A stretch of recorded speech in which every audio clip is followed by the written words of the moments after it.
આ તો થઈ રાજકારણની વાત. હવે વાત કરવી છે રાજ્યની.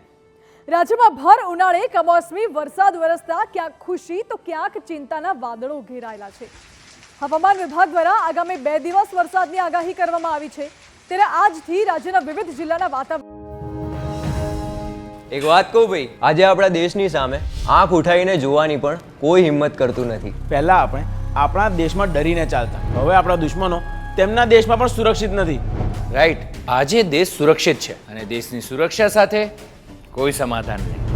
આ છે મોદીની ગેરંટી અને મોદીજીને વોટિંગ એ છે અમારી ગેરંટી. કમળનું બટન દબાવો, ભાજપને જીતાડો. વાતાવરણમાં પલટો આવ્યો. આ 4 દ્રશ્યો આપની સ્ક્રીન પર ન જુઓ કે જેમાં દાહોદના લીંબડી, કારટ, દેપાડા સહિતના વિસ્તારોમાં વરસાદ ખાબક્યો, તો બીજી બાજુ ડેડિયાપાડાના અંતરિયાળ ગામોમાં અસહ્ય ઉકળાટ બાદ વરસાદ પડતા વાતાવરણમાં ઠંડક પ્રસરી. જ્યારે ત્રીજી તસવીરમાં ગુજરાતના એકમાત્ર ગિરિમથક ડાંગના સાપુતારામાં કરા સાથેનો વરસાદ પડ્યો છે. સાથે જ વડોદરાના કરજણના ગ્રામ્ય વિસ્તારોમાં પણ માવઠું પડ્યું.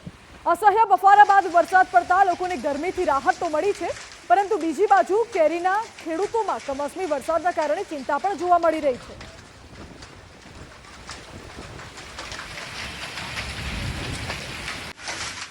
આ દ્રશ્યો ડાંગથી સામે આવ્યા છે, જ્યાં કમોસમી વરસાદ ખાબક્યો. ડાંગના સાપુતારા, સામગાહાન સહિત આસપાસનો વિસ્તાર છે, ત્યાં કરા સાથે વરસાદ પડ્યો. વરસાદના કારણે પ્રવાસીઓને ગરમીથી રાહત મળી, પરંતુ હા મન ભરીને જુઓ, આપણું જ છે અને આપણા જ મતથી દેશભરમાં મોટા મોટા પુલ બન્યા છે.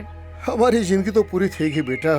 અમારા સમયમાં તો અટકાવવું, લટકાવવું ને ભટકાવવું, બસ આ જ કલ્ચર હતું. પણ તમારા માટે મોટા કામ કરવા વાળો બેઠો છે. માત્ર 10 વર્ષની સ્પીડ જોઈ લો, અટલ બ્રિજ થી સુદર્શન સેતુ જોઈ લો, સરદાર સાહેબના સ્ટેચ્યુ થી ગિફ્ટ સિટીની રોનક જોઈ લો, અને આટલું બધું કરીને પણ મોદીજી કહે છે આ તો હજુ ટ્રેલર છે. કમળનું બટન દબાવો, ભાજપને જીતાડો. એક તરફ કેરી પકવતા ખેડૂતોમાં ચિંતાના વાદળો જોવા મળ્યા, જ્યારે બીજી બાજુ પ્રવાસીઓને ગરમીથી રાહત મળતા પ્રવાસીઓમાં આનંદ જોવા મળ્યો.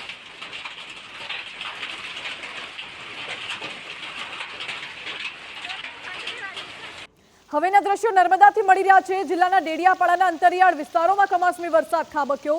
સરીબાર, કોકમ અને મોહબીના ગ્રામ્ય વિસ્તારોમાં વરસાદ પડ્યો. અસહ્ય ઉકળાટ બાદ વરસાદ પડતા વાતાવરણમાં ઠંડક પ્રસરી.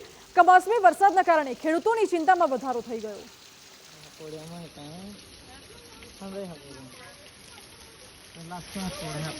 તો આ તરફ હવામાન વિભાગની આગાહી વચ્ચે દાહોદ જિલ્લાના વાતાવરણમાં પણ પલટો આવ્યો. લીંબડી, કારઠ, દેપાડા સહિતના વિસ્તારોમાં વરસાદ ખાબક્યો. હવામાન વિભાગની આગાહીની વચ્ચે વરસાદી ઝાપટું પડ્યું. હજુ પણ હવામાન વિભાગની આગાહી છે કે આગામી 2 થી 3 દિવસ સામાન્યથી મધ્યમ વરસાદ વરસી શકે છે. ક્યાંક કરા સાથે વરસાદ તો ક્યાંક માવઠું. ખેડૂતોની વધી ચિંતા, પ્રવાસીઓને આવી મજા તેવો ઘાટ સર્જાયો છે કેટલાક વિસ્તારોમાં.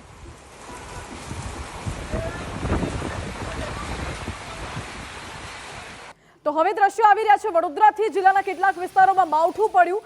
કરજણના ગ્રામ્ય વિસ્તારોમાં વરસાદ પડ્યો. શિનોરના સાધલી, દિવેર સહિતના ગામડાઓમાં પણ કમોસમી વરસાદ ખાબક્યો.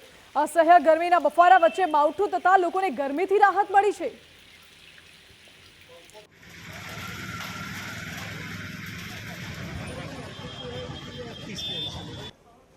તો હવામાન વિભાગની આગાહી શું છે એ પણ આપણે જણાવી દઈએ. આજથી વાતાવરણમાં પલટો જોવા મળશે. આગામી 2 દિવસ છૂટો છવાયો વરસાદ પડી શકે છે. રાજ્યના મોટાભાગના વિસ્તારોમાં તાપમાન ઘટી ગયું છે. હવામાન વિભાગે આગામી 2 દિવસ વરસાદી ઝાપટાની આગાહી કરી છે. કેટલાક સ્થળે ગાજવીજ તો કેટલાક સ્થળે છૂટો છવાયો વરસાદ પડી શકે છે. મહીસાગર, દાહોદ, પંચમહાલ, વડોદરામાં પણ વરસાદ થશે, જ્યારે છોટાઉદેપુર, નર્મદા, સુરત અને તાપીમાં પણ પડી શકે છે વરસાદ. તો ડાંગ, વલસાડ, દમણ અને દાદરાનગર હવેલીમાં પણ વરસાદ પડવાની સંભાવના. જ્યારે ગઈકાલની જાણકારી આપને આપીએ તો ગઈકાલે રાજ્યના 6 શહેરોમાં 41 ડિગ્રી જેટલું તાપમાન હતું, પરંતુ આજે તાપમાન ઘટી ગયું છે. साउथ गुजरात के जो है सभी डिस्ट्रिक्ट्स में जो है लाइट रेन की प्रोबेबिलिटी देखने को मिल रही है अगले 24 घंटों के लिए. साथ ही साथ अगर नॉर्थ गुजरात की बात करें तो उसमें मुख्य तौर पे जो है बनासकांठा, साबरकांठा, अरावली, खेड़ा तथा पंचमहल, दाहोद, महिसागर शामिल है, जिसमें लाइट रेन देखा जा सकता है. सौराष्ट्र कच्छ की अगर हम बात करें तो उसमें अमरेली, भावनगर, दीव तथा गिर सोमनाथ जो है डिस्ट्रिक्ट शामिल है, जहाँ पे लाइट रेन जो की प्रोबेबिलिटी जो है देखने को मिल रही है अगले 24 घंटों में.